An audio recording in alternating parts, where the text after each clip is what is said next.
sur votre smartphone ou votre ordinateur, toujours plus proche de vous. Réécoutez France Bleu Loire-Océan, où vous voulez, quand vous voulez. France Bleu. Et puis à 7h46, nous avons une invitée sur France Bleu Loire-Océan. Il s'agit de Marlène Collineau. Elle est adjointe à la mairie de Nantes en charge de la santé. C'est votre invité, Nicolas Trozel. Et pas pour nous parler de ses fonctions à la mairie, encore que la santé est au cœur du sujet du jour, mais pour évoquer une lettre très personnelle qu'elle a écrite à Bruno Retailleau, le sénateur LR de Vendée. Bonjour Marlène Collineau. Bonjour. Parce que vous avez grandi en Vendée, où vos enfants se sont installés dans les années 80. Et c'est justement la vie trop courte de vos parents, qui ne sont plus de ce monde, qui vous a poussé à écrire une lettre à cet autre Vendéen qui défend la réforme des retraites. Qu'est-ce que vous lui avez écrit en quelques mots ? Je voulais avant tout, à travers mon cas, parler d'une réalité statistique.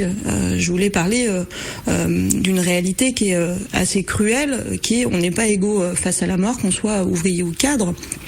Et donc je l'ai fait avec mes mots, ma sensibilité, mon histoire personnelle, où en effet je relate ce qu'ont été les conditions de vie, de travail de mes parents, et puis leur mort. Et donc je pense aussi à tous ces enfants, toutes ces familles qui grandissent à travers les deuils de leurs parents qui meurent autour de 60 ans. Alors justement, vous évoquez vos parents, votre papa mort à 53 ans, viré à 52, il aimait bosser, mais il espérait aussi profiter d'une retraite un jour, c'est ça vos mots en gros.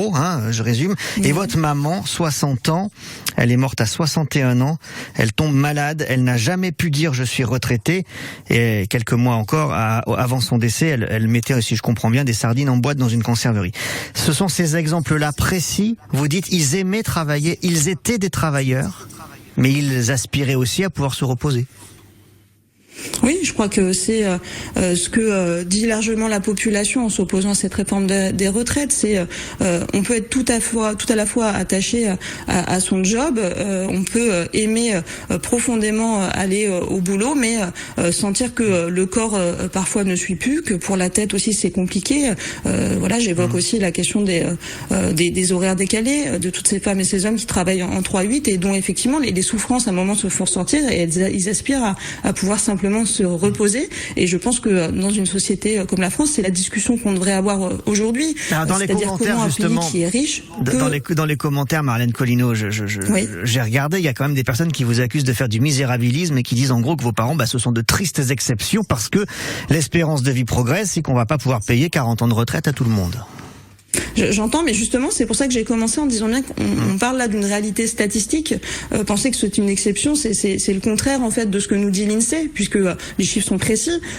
Aujourd'hui, quand on est ouvrier, effectivement, quand on est une femme ouvrière, on vit 3 ans de moins environ qu'une femme cadre, et c'est 6 ans l'écart pour les hommes. Donc cette réalité, c'est une réalité statistique. Et puis après, s'agissant de l'équilibre des recettes, je pense que ça a été prouvé à maintes reprises que le sujet n'est pas celui-ci, puisque toutes les propositions de financement qui ont été faites par l'opposition de gauche ou les syndicats sur de nouvelles recettes qui permettraient de venir réduire le déficit, qui est un déficit mesuré dans les 10 ans à venir sur notre système des retraites, ont été complètement repoussés par le gouvernement et par la droite menée par Monsieur Retailleau. Est-ce qu'il vous a répondu, Bruno Retailleau ? Alors il ne m'a pas répondu. Je suis pas certaine qu'il le fera. Et puis entre nous, c'est vrai que je le fais aussi pour ces femmes et ces hommes. C'est aussi à eux que je souhaitais écrire. Ce sont eux d'ailleurs qui m'ont répondu et leur famille.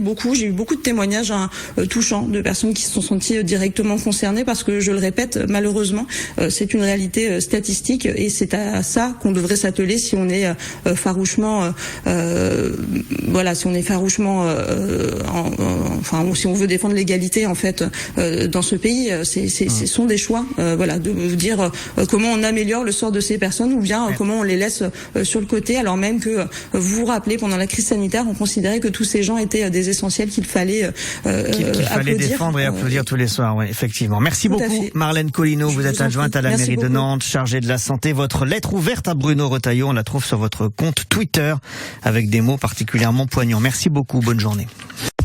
Retrouvez France Bleu Loire-Océan sur les réseaux sociaux. Page Facebook France Bleu Loire-Océan et Twitter @Bleu Loire-Océan.